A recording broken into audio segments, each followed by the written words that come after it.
অসুস্থতা থেকে বিপদ, যে কোনো সংকটে এখনো অনেকেই দেবীর চরণেই ভরসা খোঁজেন।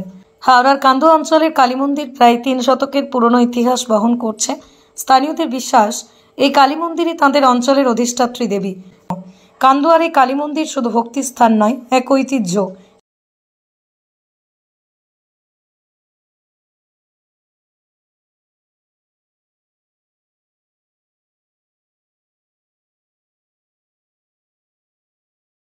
থেকে অজানা বাংলা আমার কলমের পক্ষ থেকে এক মন্দিরকে স্মারক উপহার চলে দেওয়া হয়েছে।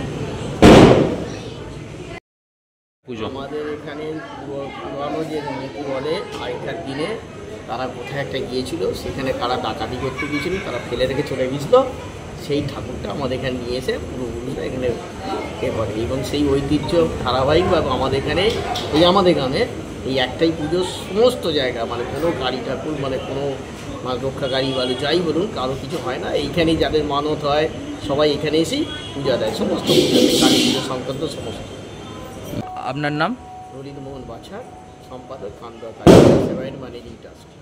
এখানে বাৎসরিক একটা এমনি পুজো হয়, আর একটা পূজা প্রতিষ্ঠা দিবস, ওইটা খুব জাঁকজমক করে হয়, প্রায় 1000-1000 লোক এখানে পালন হয়।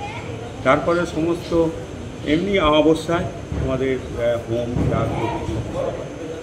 গ্রামবাসীরা সমস্তই আসেন এবং উপযুক্তভাবে এনাকে সম্মান করেন, এবং যার যা কিছু হয় এখানেই আগে আসে, তারপর তারা অন্য জায়গায় একটা জায়গায় বেড়াতে গেলো, এখানে এসে পুজো দিয়ে তারপর সেখানে এই ঐতিহ্যটা আমাদের এই দক্ষিণা কালী এখানে আছে।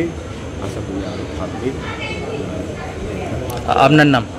আমার নাম সমীর ব্যানার্জি, পুরোহিত। আমরা মা মানে সর্বোচ্চ, আমাদের এখানে ক্লাব যে কোনো কিছু আছে সব মহাকালী, লাইব্রেরি, স্কুল সব মহাকালী না।